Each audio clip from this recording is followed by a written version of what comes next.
열린교회 성도 여러분 안녕하세요. 4월 7일 매일 성경 묵상 함께 하겠습니다. 오늘 나눌 말씀은 요한복음 16장 16절에서 24절의 말씀입니다.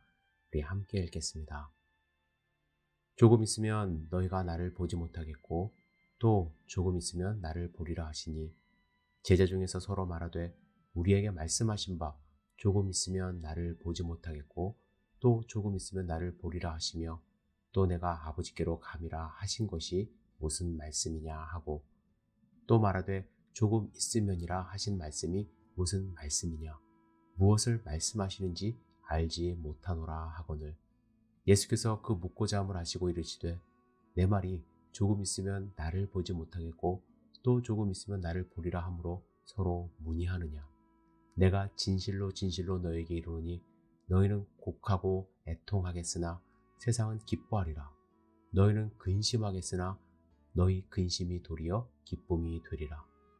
여자가 해산하게 되면 그때가 이르렀으므로 근심하나 아기를 낳으면 세상에 사람 난 기쁨으로 말미암아 그 고통을 다시 기억하지 아니하느니라. 지금은 너희가 근심하나 내가 다시 너희를 보리니 너희 마음이 기쁠 것이요 너희 기쁨을 빼앗을 자가 없으리라. 그날에는 너희가 아무것도 내게 묻지 아니하리라. 내가 진실로 진실로 너희에게 이르노니 너희가 무엇이든지 아버지께 구하는 것을 내 이름으로 주시리라. 지금까지는 너희가 내 이름으로 아무것도 구하지 아니하였으나 구하라. 그리하면 받으리니 너희 기쁨이 충만하리라. 아멘. 오늘 본문에 보면 예수님은 근심에 쌓여있는 제자들이 결국에는 다시 기뻐할 것이라고 말씀하십니다.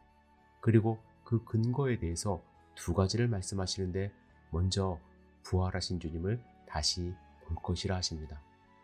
16절에서 조금 있으면 너희가 나를 보지 못하겠고 또 조금 있으면 나를 볼 수 있기 때문이라고 하시는데요. 예수님이 또 조금 있으면 나를 볼 것이라고 하신 이 말씀에 대해서 해석자들이 의견의 일치를 보지 못하고 있습니다. 많은 사람들은 어거스틴과 칼빈의 의견을 따라서 16절에서 두 번 나오는 조금 있으면 이라는 이 말은 교회 시대, 곧 구속사에서 현대의 시대를 가리키는 말로 이제 해석을 하면서 또 나를 보리라 하신 이 말씀은 나중에 영광 중에 재림하실 때에 가시적으로 나타나실 것을 언급하는 것이라고 이제 생각을 합니다. 하지만 저는 예수님의 이 말씀은 부활 후에 제자들에게 다시 오실 것이라는 약속의 말씀으로 생각합니다.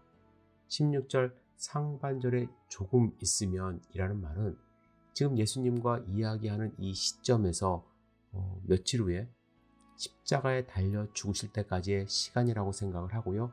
두 번째 조금 있으면이라는 것은 2, 3일 후에 예수님이 부활하시고 나서 제자들을 다시 볼 것이라는 말씀으로 저는 이해를 합니다. 제자들은 예수님이 이 중요한 시기에 잠시 사라질 것이라고 하신 그 말씀을 이해할 수는 없었습니다. 하지만 예수님은 잠시 보지 못할 때 제자들이 곡하고 애통하겠지만 그 근심이 도리어 기쁨이 될 것이라고 말씀을 하십니다. 여기서 예수님은 출산 시에 고통이 기쁨으로 변하는 여인의 경험을 빗대어 말씀을 하십니다. 그리고 제자들이 기뻐할 수 있는 두 번째 이유는 부활을 목격하는 거로 끝나지 않습니다.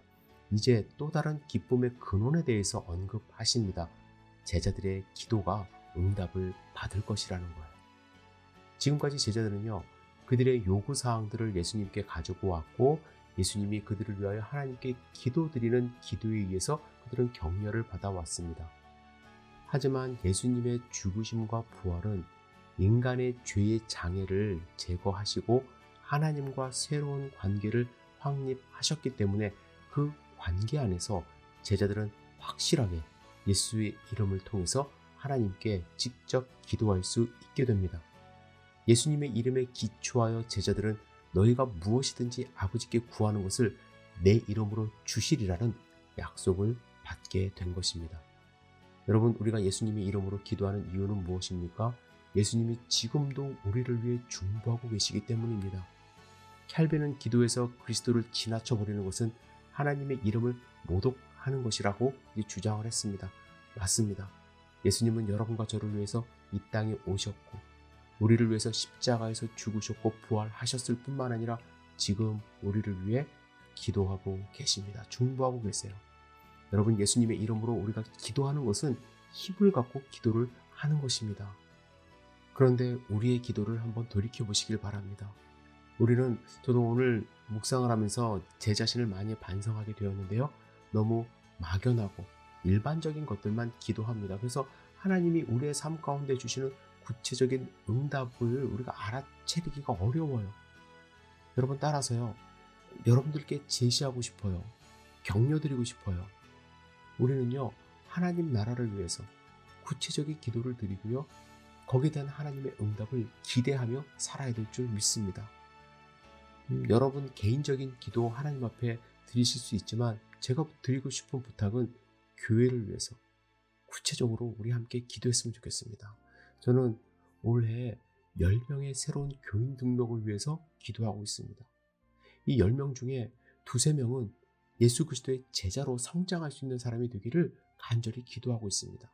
또한 제가 교회 다니지 않는 사람들과 연결이 되어서 이 동네에 오신 분들과 연결이 되어서 만나서 복음을 증거할 수 있게 해달라고 매일 기도하고 있습니다.